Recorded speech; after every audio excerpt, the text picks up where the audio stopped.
Hey, welcome everybody. It's good to have you for today's webinar. Looks like it's already starting. Great conversation on this topic about the role of the campus pastor, and that's our focus today. And one of the reasons why is, as the Unstuck Group has connected with churches, of course, we're working with many more multi-site churches now, and because of the challenges we've seen with multi-site strategy, we've started to label these churches as being multi-stuck rather than multi-site churches. And one of the reasons is it has to do with this role of the campus pastor. And today we're going to try to take a look at what does that role look like? What should this person be doing or not doing? How does this person connect with the overall team? How does this person shape the strategy for that campus, and a lot of other topics? And so I'm really looking forward to it. What we know is this: when churches get this right, it really does lead to health for the church and for the campuses themselves. When churches get this wrong, though, we've seen it lead to splits and churches moving in different directions because the leadership just wasn't healthy or wasn't aligned, or there was some miss there when it came to the campus pastor role. So lots of different topics we could discuss related to multi-site strategy, but today we're going to be focusing on the role of the campus pastor. And with me, joining me for the conversation today are a few campus pastors or ex-campus pastors, let's say. And I want to begin by introducing Jeff Henderson. Jeff goes by the title lead pastor at Gwinnett Church. It's a campus location of North Point Ministries. Jeff not only is the campus lead pastor at Gwinnett, but previously helped launch Buckhead Church as well. Jeff, welcome to the conversation today. Hey, Tony, it's great to see you again. Honored to be here. Yeah. And then with us also from the Twin Cities, is it Minneapolis or St. Paul? I'm not sure, Jason. Which one? That's why it's called the Twin Cities. It's okay. St. Paul. And Jason is the campus pastor, one of the campus pastors for Brook Church in the Minneapolis area. Specifically, what location are you at, Jason? The city is called Woodbury. Woodbury, okay. And then also with us today is Chris Surratt. Chris, he's the ex-campus pastor, was a campus pastor both with Seacoast Church and Crosspoint Church in the Nashville area, and today is the small group and discipleship specialist at Lifeway. And so, Chris, welcome. You get to share perspectives from two different campus pastor roles at two different great multi-site churches. Welcome to the conversation. Thanks, Tony. Honored to be here. And Chris is actually coming to us remotely today. It looks like from a bunker, but I'm not sure where exactly he is. And then with us behind the curtain today is also Mark Meyer from the Unstuck Group team. And Mark is ably manning the chat room right now, responding to your questions as he can, and then also collecting questions, because at the end of our kind of scheduled conversation that we have today, he will be kind of funneling to me some key questions that as a panel we'll try to respond to at the end of our conversation as well. And if you'd like to join the conversation on social media, whether that's Twitter or the Facebook, you can do that at #UnstuckChurch. But we're going to dive right in, and I'm going to begin focusing on this challenge, and it's around the question, what does a campus pastor do, or what shouldn't they be doing?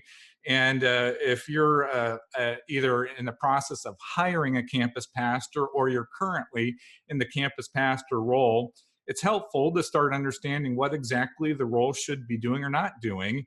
Now, we don't have a job description from the Bible for this specific role. And so since we can't find it there, I'm going to start with Jeff. Jeff, you're going to be standing in. No pressure there. No pressure. And I think it's going to be fun, because even as I talk with others on the panel, you're going to start to see some overlap and some distinctions at the different churches that are represented. But Jeff, for North Point and your role at Gwinnett Church, what does the campus role look like? Mm-hmm. Well, I think that's a good distinction, Tony, in terms of I'm going to share a way. I don't know that there's the way. So I can kind of share our perspective. But I'll even take it back 15 years ago when I started at Buckhead. That was our first multi-site church. And there wasn't a lot of other churches to look at in a sense and go, how do you do this? So, we kind of made it up. And one of the things I discovered is, as you know, Tony, you and I go way back. I came from the business world. I began to discover that there's similar leadership challenges, whether it's in the business world or the church world. And I began to discover, for me, vision was really paramount in terms of what the role was. And the main thing is keeping the main thing the main thing. And for me, in that context, it was championing the vision and culture and reminding people, here's what we've been called to do, and here's how we know if we're winning, and here's how we win. And so to define a win and to celebrate those wins, that was my role, to tell the staff and the church, hey, this is what we're doing. And we would kind of make fun of it. Hey, we're, the senior pastor, if you didn't like the pastor growing up, that's cool. Ours, he's not even here. He's on video. And so we just kind of make fun of it. But then in the middle of all that, we'd say, but we really feel like we're called to something very specific. So I think championing the vision. And then also for me, we wanted to create a great staff culture. And we were within a larger umbrella, but we also wanted to have our own distinguished culture as well. And that's a challenging thing to do. So for me, it was about vision and culture, and that we are really a real thing. We're not just some subset. It's not really a real church. No, we're a real church. We're just doing it a little bit differently. But for me, it was trying to keep the main thing the main thing. That's good. Jason, I want to reverse the question for you. What are some things the campus pastor really shouldn't be doing? Yeah, here comes some of our first overlap, because much of what I'm going to say, I think, is going to dovetail really well off of what Jeff just said. But the first, I'd be interested even to hear Jeff's reaction. Depending on how your organization views how similar your campuses should be, I think one of the things a campus pastor should not be doing is trying to create a very different or distinct culture or brand at their location. And I say that assuming that the organization wants every campus to have the similar mission, similar ministries, similar feel. When I talk with some campus pastors, I'll hear them occasionally say things like, I'm really good at creating culture. And I don't know if that's exactly what we're called to do as campus pastors, as much as maybe we should describe it as we are called to replicate culture. Because ultimately, what we're trying to create is a predictably good experience. If we have the similar DNA across all of our campuses, now when we ask our people to invite, they can have the trust that their neighbor who lives closer to a campus over here is going to have a predictably good experience there, the same as I do at my campus that I attend. So that's one thing. And then the other thing, I actually have four things. I'm narrowing it down to two. The other thing I would say is a campus pastor can't do too much of the actual ministry, which might sound a little contradictory. So I'll unpack it a little bit. If we're not preparing and delivering a weekly message, we can be better at managing our time. And so now we're able to allocate that, but we also know the tyranny of the urgent, like what fire do I have to put out today? And so whether that's coming from attenders or our different, even staffers coming to us and trying to make their problem our problem, we need to really be leaders of leaders.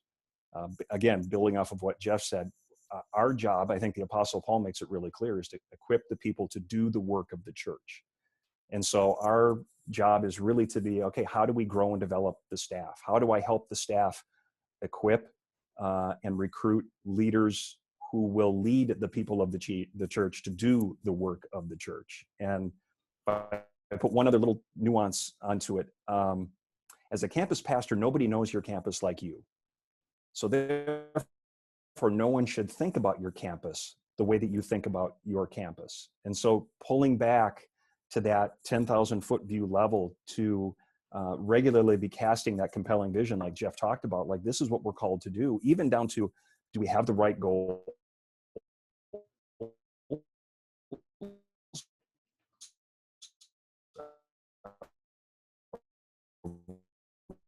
We accomplish it. So as campus pastors, we always have to pull back to that high end and doing the things we're supposed to be doing. Very good. So I'm not sure if it's on my end or your end, Jason, that I lost you for a little bit. Must have been on my end because everybody else seems to be thinking is okay.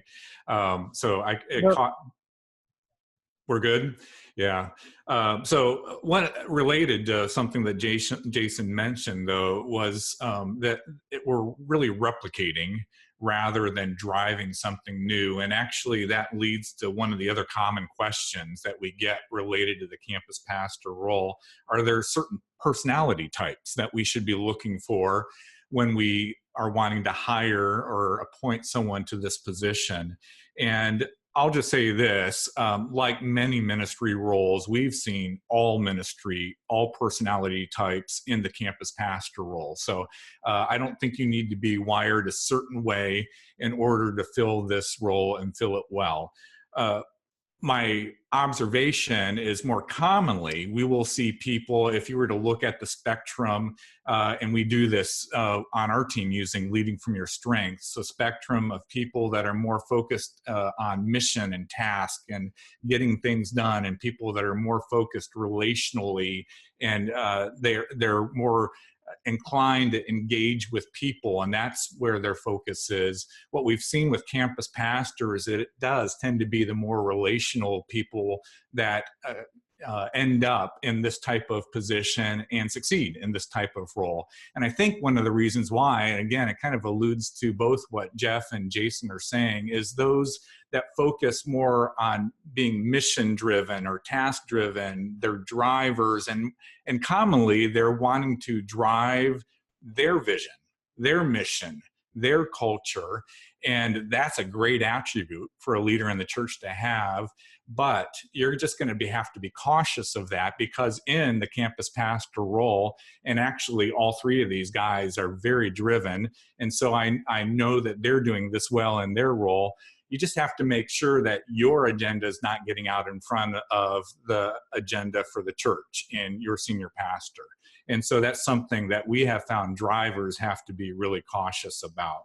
Let's flip the conversation a bit and take a look at DNA match. When we're trying to get the right DNA match for this particular role, for some reason, a lot of churches we have found have decided to send their problem people out to launch new campuses. I've seen this happen several times where churches are wanting to launch a new campus. They have a leader. The leader just is not quite a fit with the DNA of the church, but the senior pastor decides, I'm going to go send this person out. I think they're thinking, kind of get them out of my hair, get them out of the building and launch a campus. That, of course, does not work. I would not recommend that. So if we're trying to find a DNA match, Chris, what should a church really be looking for? What are some evidences that there is a great DNA match for the person who would be filling this role? Yeah, and speaking to the personality type, I'm definitely more on the task-driven mission. That's kind of my personality, less on the relational side, which is probably why I'm an ex-campus pastor. But what I had to make sure to do when I was a campus pastor was have somebody on my staff, like my associate campus pastor, that did the relational piece more, that majored in that piece where I drove the agenda, the mission, the task. I needed that person to kind of be more the relational community person. So I think it's surrounding yourself with the right people, but definitely the relational is a huge piece. I think when it comes to the DNA, what I'm looking for first is someone who speaks the language of the church. Every church, every organization has a language, whether they realize it or not. And I think when you're in the middle of it and you've kind of been in it for a while, you don't even understand that it is a language until you try to hire somebody from the outside. So when we were looking for a campus pastor and we would bring somebody in from the outside, there was a bigger learning curve to get them to kind of understand who we were just from speaking the language. We needed someone who understood the whys behind certain church practices and ways that we did things, especially for like my campus. My campus was 200 miles away from the broadcast campus. So we had a lot of people who would visit our church and come into our church that didn't understand why we did some of the things that we did. And so if I had to, kind of say, I don't know, I'm going to have to check, I'm going to have to ask, I don't know why we do it that way. It would have been a tougher road, where having been in that church for 15 years, I just understood it and I knew it. And so I spoke the language. And not that you can't hire a campus pastor from the outside, but you have to know that if you're going to do that, you're going to have to kind of get them into the culture and really have them understand the DNA and speak the language before they're going to understand where they're going with their campus. You know, I felt like a lot of times I was the no guy because I would have people coming in wanting to start ministries or, you know, do things differently than we did at our church. But I was able to do it because I understood the vision of the church, I understood the language, and I just naturally had the DNA. So I think if you're looking for somebody, do they speak the language? Do they understand the why behind why you do, you know, what you do? Jeff, I wanted to ask you about your title first before we talk a little bit more about DNA. I actually like the fact that you're called lead pastors rather than campus pastors, but can you kind of explain why that's the case? Yeah, well, we've been on a journey. I was campus director back in the day at Buckhead, and then it was campus pastor. And we just decided, you know, this is really a leadership role, and we want there to be ownership. And for, you know, and from Andy's perspective, Andy Stanley, our senior pastor, he's like, if anybody asks about Gwinnett Church, he goes, go ask Jeff. He's the leader over there. Mm-hmm. And so we wanted that for there to be a point leader, because to Chris's point, there needs to be somebody that people can go to and ask questions. And Andy wanted to be sure to go, you know, the questions need to go back to the campus, because we fully see these as fully functioning campuses. And so that from a perspective is to give everybody an understanding that there is somebody that's leading this, and he's actually on location. And if the primary communicator isn't on location, I think it just helped the church, and particularly the staff and volunteers, know there's somebody here that's kind of helping lead the way. That's good. Jeff, North Point's really known for a strong, healthy leadership culture. So when it comes to getting the right DNA match for your campus pastors, can you give us some insight to what that looks like at North Point?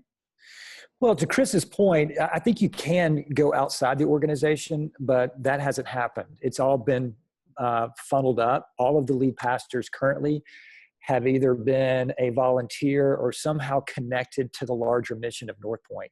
I think it's important because we can internalize and tell stories about how the mission and vision has impacted us, our family, our kids. And so we really look to try to raise leaders up within. And that doesn't necessarily mean that they're on staff. It could be somebody that's really a volunteer that's been a key volunteer. That's kind of how I got into the mix. They approached me and said, hey, we're launching Buckhead. Could you leave Chick-fil-A and come help us do this?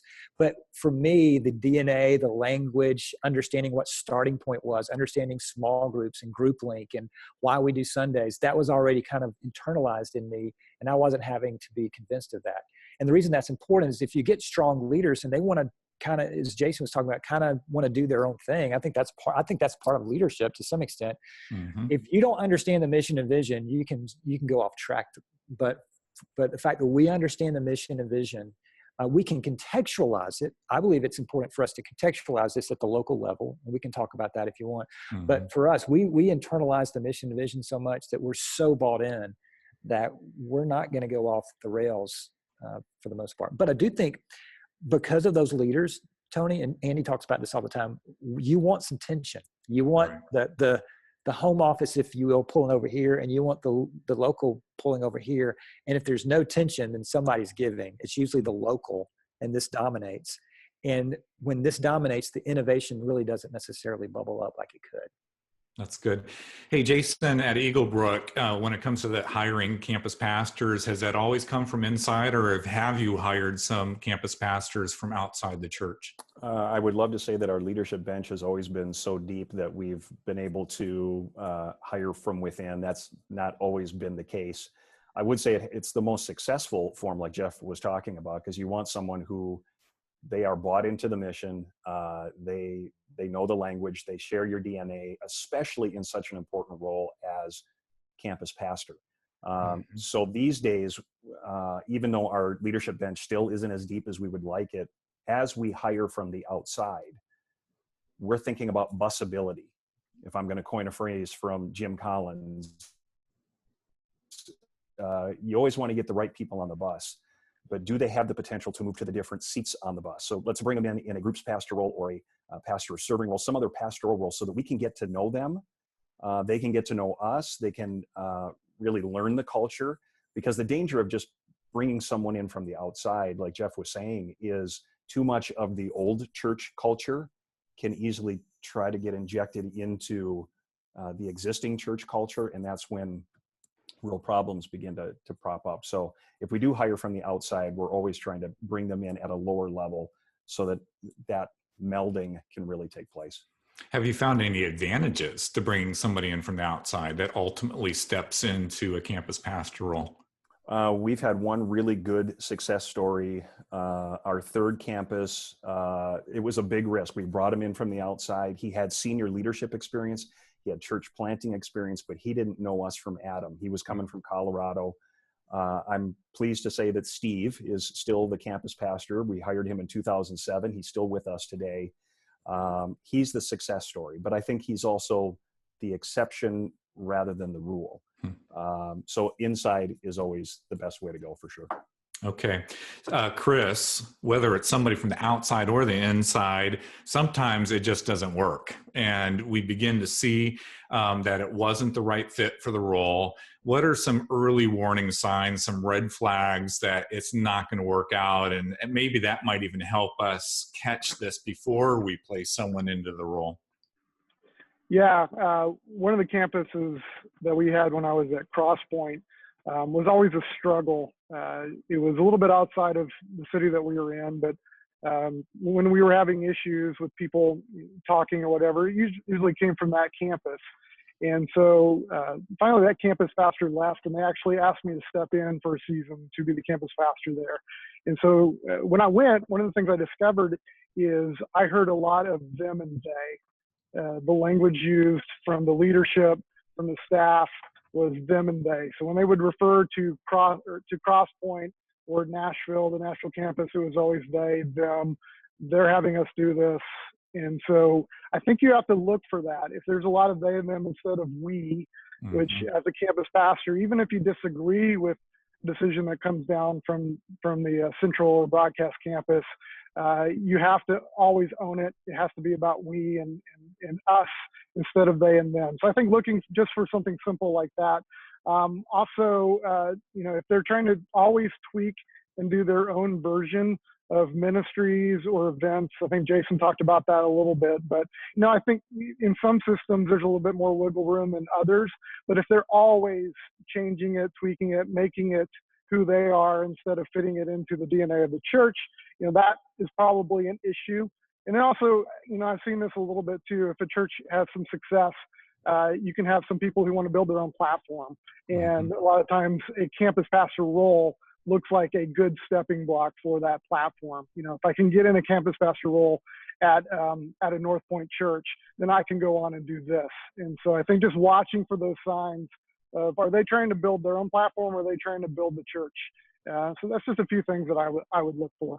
Well, I heard that's the only reason why Jeff took the job at Gwinnett, right, Jeff? That's right. I mean, that was the example I was thinking of, but I don't want to say it. Yeah. And I've plateaued. Right. I'm here in a bunker, so I've plateaued. So. All right. So let's take a look at this question. This could be interesting because I think we might even have some differing opinions on the panel. We want to weigh, is the highest priority getting the right leader in this campus pastor role, or is the higher priority for multi-site success getting the right location? And so this should be a fun conversation. Jason, I actually want to go to you first on this one. We and you and I have had some initial conversations on this, but when it comes to, is it the right leader or the right location, you actually lean more towards right location. Am I right? Partly, and I'll explain that because I've seen it work both ways. So I don't know quite how contrarian I'll be on this one, but I mentioned Steve, the third campus that we had. I've seen it where the leadership was so incredibly important because when he stepped in, the micro culture, Jeff, you kind of referred to it as contextualization at your particular campus. He created a micro culture there that said, we are a sending campus. What we do is we reach people for Jesus. We grow them in their faith. We help them be owners of the mission to reach more people for Jesus. And then we release them to go help launch new campuses. And by the way, our third campus, that's our smallest campus. And they've launched 3 other campuses from that location, and all of those will end up bigger than the sending campus. And because of his leadership and that vision that he's created, it really helps prevent other staffers from going, are you kidding me? I just recruited 3 new terrific leaders. Sorry, my internet looked like it was balking on me there. Sorry, Steve would just say, yeah, that's the privilege that we have to reach people for Jesus, grow them in the faith, and then send them. And so that leadership has been instrumental.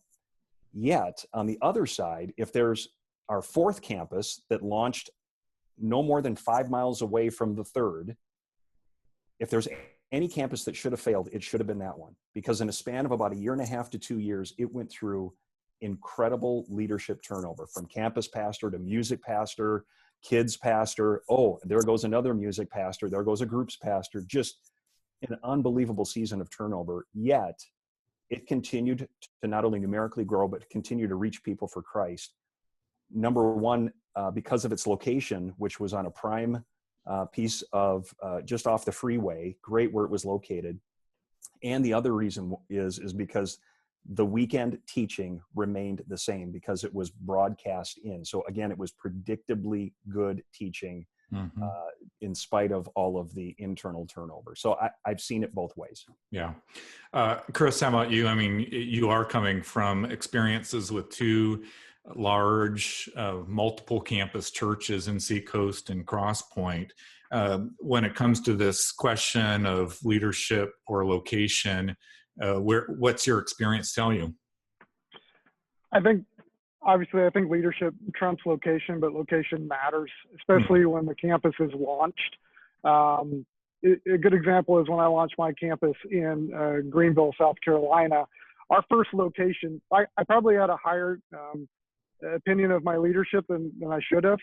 Our first location was it was a terrible place. It was in downtown Greenville, which at the time, nothing was going on Sundays. There were no neighborhoods around us. We met in a children's theater with about 800 seats, and we had about 100 people. And I just thought we could put this anywhere and it could grow, and it just didn't. And it didn't start to grow until we found a location that was in the middle of a neighborhood that was somewhere that people would actually want to go to on a Sunday. So I think, especially at the beginning when you're launching a campus, location matters, because I've seen us launch locations in perfect places, and what I tend to call it is dumb growth. If you've got the things right, you market it well, you're going to grow if you're in a good location without a lot of other competing things around it. But what happens is, if you don't have the right leadership, that growth doesn't continue, and it's not going to continue to grow. So we've seen locations that were in perfect spots take off, but then realize, after about a year, that the leadership, just wasn't going to be able to take it to the next level when it came to more volunteers to keep up with the growth, more groups to keep up with the growth. They just couldn't handle it. And you would think, looking at a campus, that the speaking is going to be there, especially if you're doing a video campus. Hopefully the music's going to be there because it's being resourced and programmed. So the campus pastor really shouldn't make that big of a difference, but they do. They really do. And I think that's a good thing, that people aren't just going to be, to hear a great message and hear great music, but they also need community. They need that relational piece. And that's what the campus pastor brings to the campus. Very good. All right. Well, I want to keep the conversation moving. And I know this is a challenging topic that a lot of multi-site churches are wrestling with today. And that's the question of whether we should be using video teaching at our campuses or live teaching at our campuses. Our team, because of the experiences we've had with a lot of multi-site churches, we think it should be both, but primarily video teaching. And I'm going to be curious to hear what some of the other folks on the panel have to share on this today. Actually, Jeff, I'd like to begin with you. Has it really been 15 years since Buckhead Church started? Goodness. So my guess is, when it comes to teaching, video and live teaching, North Point's been on a journey over those 15 years. But how would you respond to that question? Should we use live teaching or should we use video teaching?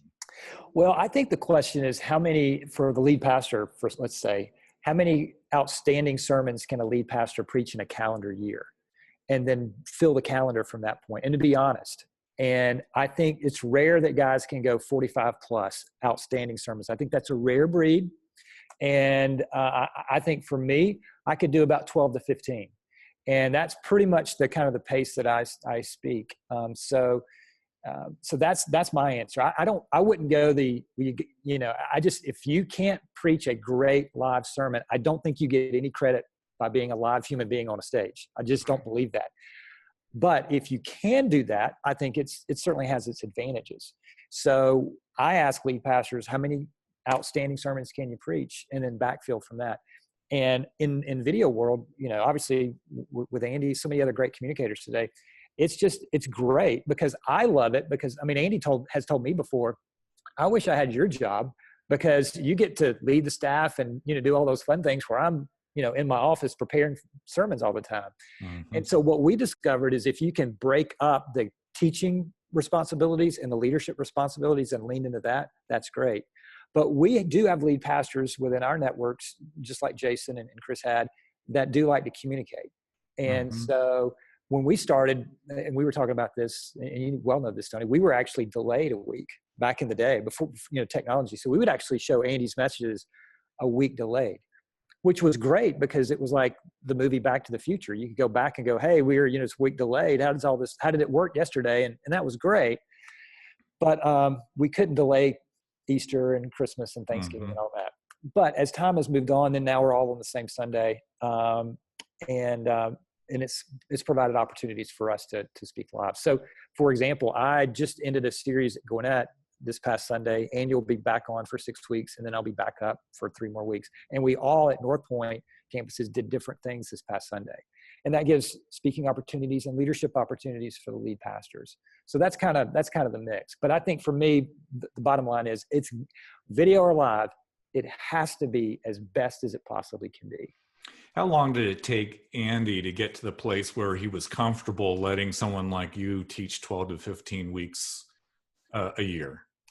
Well, was that immediate? Well, the good news is that with us being a week delayed, it really wasn't a problem because we could always backfill with other things. But what happened is when we hit Thanksgiving, we're like, okay, what do we do? Mm-hmm. So he had the idea of, well, why don't we just prepare messages and get together and work on this together, and I'll preach it at Alpharetta and you preach it at Buckhead. And so that's what happened. And then it went pretty well. And then I did my own group's message, and the response to that was really well. And then he said, well, why don't you come to North Point and do the message that you did at Buckhead? And so I got there. So I got more experience. And as I got that, then he said, why don't you do a series? So I think he was leading me along those first year or two. And I'd had experience growing up. I went and spoke a lot as a preacher's kid. So I wasn't necessarily starting fresh, but it was giving me those opportunities at Buckhead to do that. But I would say this about Andy as well. He never treated Buckhead as a stepchild, as a junior, as this little thing down the road. He always treated it as equal. He always made the staff at Buckhead feel like and he would even actually sometimes make us feel even more important because he said, if we can figure out this thing at Buckhead, then we can maybe plan other campuses. So he was always very interested, and he was always very encouraging to say, hey, this isn't like big North Point and then little bitty Buckhead. These are 2 campuses, and he would refer to us as equals. And as a result of that, he would really lean into the preaching side and give me opportunities, but he would really coach me and coach me really well. So he was very encouraging along the way. I think it was helpful though, is that I wasn't trying to grab the reins. Right. If you're like, back to Chris's point, if somebody says, hey, this is my platform, can I speak 25, 35 times a year, and I'm trying to take it on. So I think it helped Andy to go, I'm going to have to push Jeff a little bit to get up there. And so that's what he did. Yeah, it sounds like you earned a level of trust through the years to get to that place. Jason, am I wrong? But I think Eaglebrook actually approaches this question a little bit differently. Is that true? That's correct. There is a primary teaching team of senior pastor, teaching pastor take the bulk, and then there's probably 4 weekends a year that a third member will step in and teach. But otherwise, it is just that primary teaching team. Yeah. Okay. And Chris, that was the same at Seacoast. Is that correct? Something similar to what Jason described? Yeah, teaching team of about 5 or 6, and then the campus pastor spoke anywhere from 5 to 6 times a year. Yeah. And let me just say too, we find, again, some mix of primarily video teaching and then the campus pastors taking on some messages throughout the year. That really works for multi-site churches. Where we have seen problems, though, is when there's a different person teaching at every campus every week. And a couple of things that I think create challenge here. Number one, and Jeff just alluded to this, if there's somebody that, or maybe it was Chris, I apologize, Chris, I think you mentioned it first, but if there's someone who wants to be teaching almost every week, that's probably an indication that they should be teaching every week. And they should probably be looking for a senior pastor role or church planting role or some opportunity like that.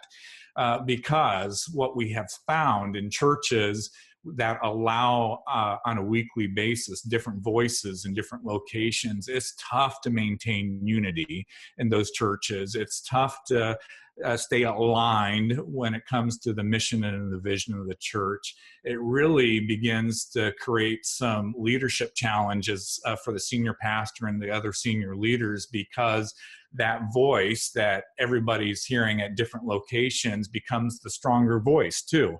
And so it creates challenges for casting vision and things along those lines. And so I really would encourage you, we've seen too many stories through the years of churches that tried to have different people teaching at every locations every week. And many, many, many times those have ended up being split churches over time. There are churches that do it well. Community Christian Church up in the Chicagoland area, they still primarily have different speakers at different locations. They do it well. They also work very hard at it as well to stay unified in not only message delivery, but the message preparation as well, so that the messages, though they're being delivered by different people, are essentially the same messages.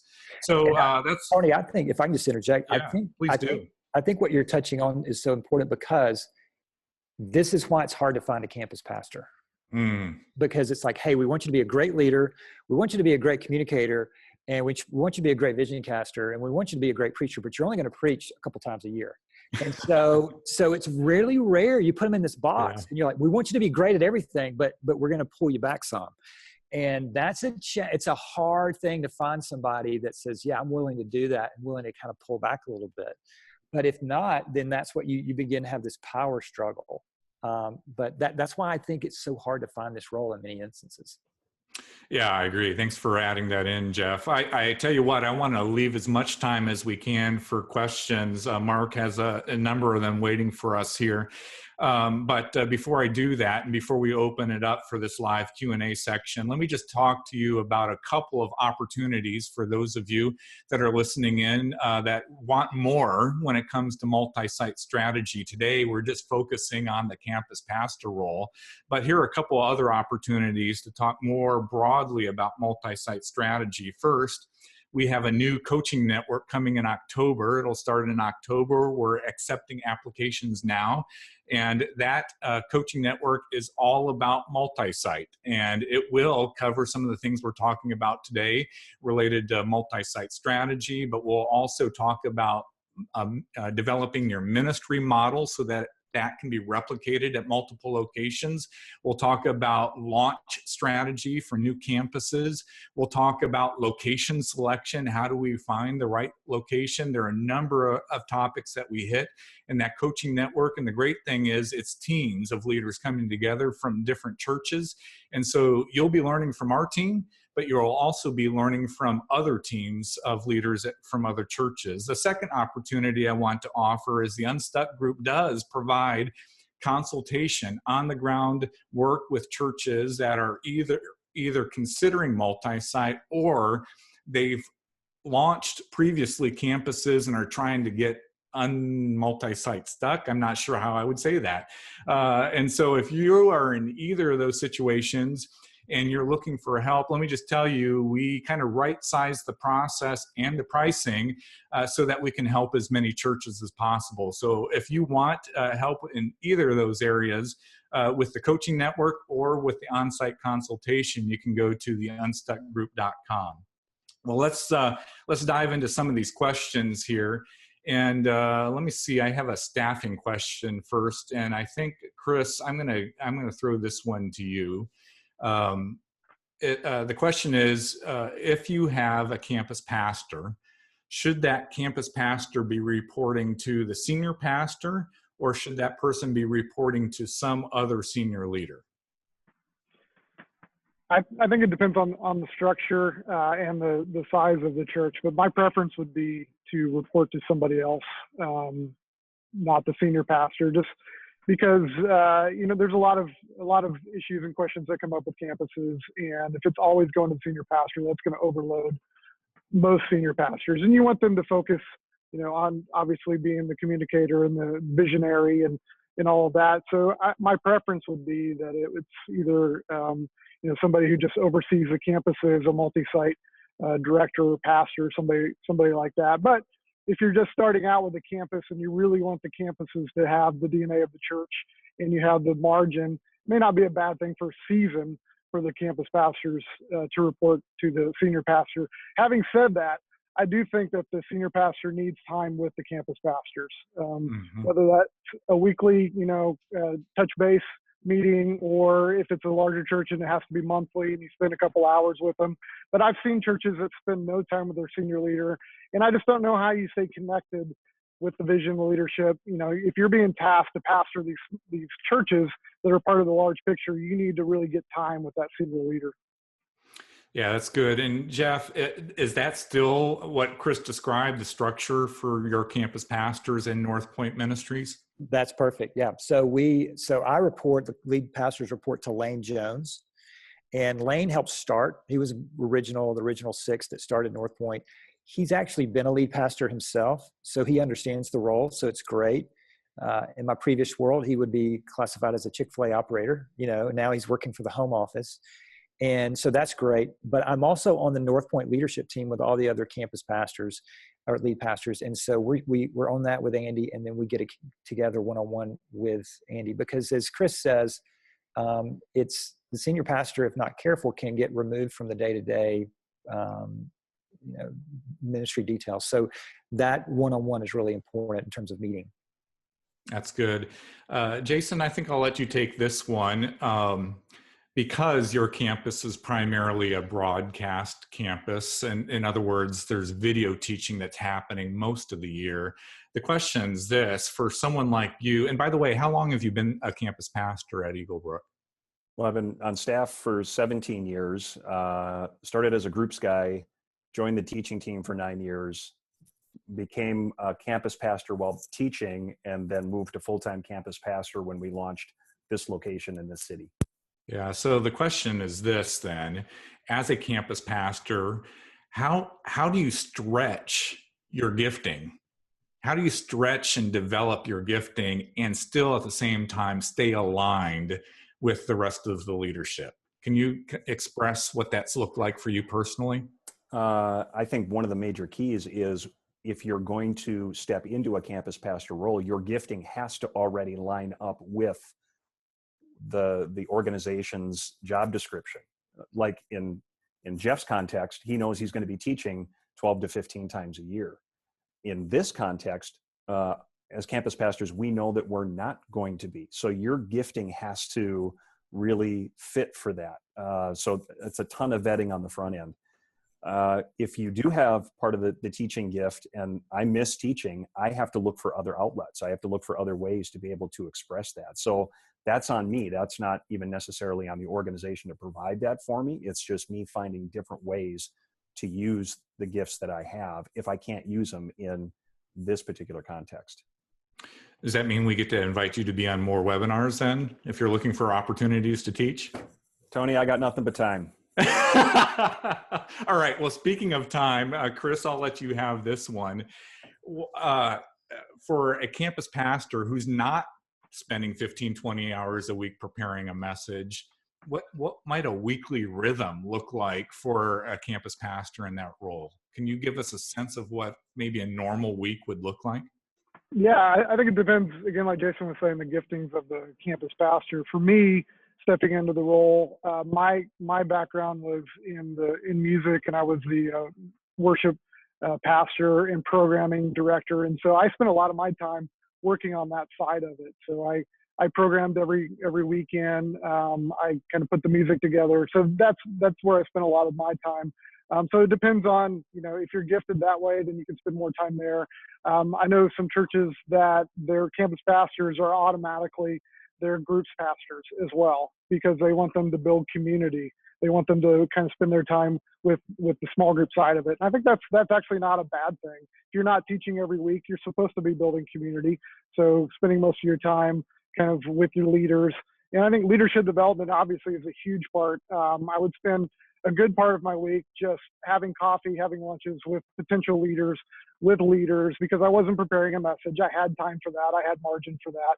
And so I put a lot of my effort into the programming and also into kind of building up our leadership pipeline. All right, good. Jeff, this one's for you, and that has to do with your team at Gwinnett. Does everybody that works at Gwinnett work for you? Or are there some roles that actually report to some other central leadership? Mm-hmm. Well, this is something we figured out over time. And so from the very beginning, though, it was always there's a straight line to the lead pastor, and there's a dotted line to multi-campus. But the way it was perceived is that there was a straight line to multi-campus and a dotted line to and Lane Jones and I were into this together when he was at Browns Bridge. And so we had to work through that. And I think over these years, we've been able to get to it. So everybody that works at Gwinnett Church is eventually a straight line to the lead pastor. There are dotted lines to multi-campus. And but that's not to say that like a guy like Cliff Atfield, who's over our groups ministry, he does have some responsibilities at North Point Ministries. So we actually, a portion of his salary is actually charged to North Point. And so it gets really complicated, but ultimately Cliff is reporting to me as it relates to that structure. And we could argue both ways on however that works. It's just within our context, we felt like it was best for the lead pastor to ultimately have the staff reporting to that role. But it's taken a while for that to really, and I feel like we've gotten to a point where everybody understands that. I love the fact that you just alluded to the fact that I'm not going to try to guess at how many people attend North Point, one of the North Point locations, but it's in the tens of thousands, I'm sure. But you still, even with those resources, have some dual roles in your multi-site. Not all the roles are dedicated to a campus and dedicated to kind of those central support ministries. There's still some dual roles, even in a church the size of North Point. So, absolutely. Yeah, that's actually encouraging for me because, and I'm sure that's the case at Eaglebrook and the other churches that were represented. I think that's one of the mistakes, honestly, that churches make. Even though they're large churches, they're trying to create separate dedicated roles once they move into multi-site. And you have to be very large to get to the place where you can afford to do that. So that's actually encouraging. Let's talk about, Jason.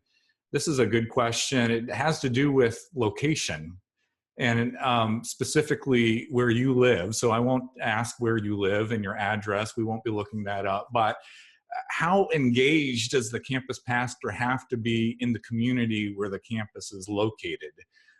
Do they have to live there? Do they have to be involved in community activities there? I mean, give us a sense of what that needs to look like. My journey was, I was asked to go launch the Woodbury, again, the city that we're located in, the Woodbury campus in a high school. That meant we officed in 25 minutes away. And so we'd roll in on Saturday afternoon. We do 2 services on Saturday, 2 services on Sunday morning, pack everything up and disappear, put the circus away until it comes back 6 days later kind of thing.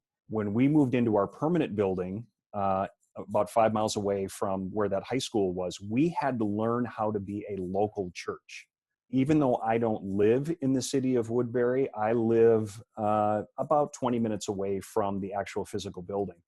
So I and the other staffers, we make it very intentional about how we engage, where we engage within the city. Part of that was just a learning curve for us, but we've really begun to reap the benefits of, it sounds so simple, but like where we have lunch, engaging with local schools, how can we help? How can we serve you guys? Taking baskets of bagels to the elementary school that's across the street from us once we landed in this neighborhood. And it sounds simple, but it's really important of how do we get to be a good local church. It takes a little while to get there, but community engagement is super important just for raising the awareness and profile and reputation of your church in the city. Yeah, and actually, I think, Jeff, you've really led Gwinnett Church well here. I've been watching for years your hashtag for Gwinnett, but can you speak to a little bit about how your church actually engages the community there? Because I think it's a great story. Well, and when I was at Buckhead, as you well know, Tony, Buckhead's a very high, expensive place to live. So a lot of the staff don't live in Buckhead because of that reason. So we had to try to engage Buckhead in ways that, even though we didn't live there. But I'm actually from Gwinnett, and I live in Gwinnett, and so I went to high school here. My wife went to high school here, so we love this community. So we began to ask the question, what do we want to be known for? And that's really where For Gwinnett came about. We want to be for Gwinnett kids and students and adults and businesses. And so we've tried to reach out and highlight people in the community. And one of the things that we try to do a good job at is on social media, every post that we post about the church, the next one needs to be about the community. So we posted about a restaurant last week, and was actually in his restaurant last night and said, hey, how many people from the church have come? And this guy doesn't go to our church. It's actually, it's called Good Word Brewing. And but it was a conversation. He actually put on the For shirt and took a picture. I mean, you can go to our Gwinnett Church Instagram account, you'll see the two owners there. Well, that part of it is like, so he asked me last night, why did y'all do that? Like, why did y'all feature us? A lot of people from your churches come in. Well, part of that is we just want to be a value add to the community. And that's the beauty of multisite, I think, is that what one church can't do, a multitude of churches can do, go into the community and be a value add. And I've told our staff, if we ever closed our doors, I would want the principals of the local high schools, the business leaders, the mayors, the governmental leaders to knock on our doors and say, no, you can't shut down, because if you shut down, it's going to impact negatively our community. So ultimately, that's one of our goals. That's great. I love that. Chris, this one's for you here.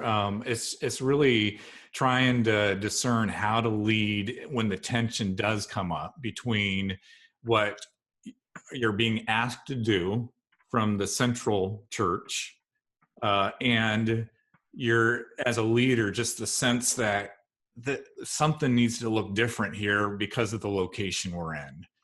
How would you coach campus pastors through that tension? How do they lead through that?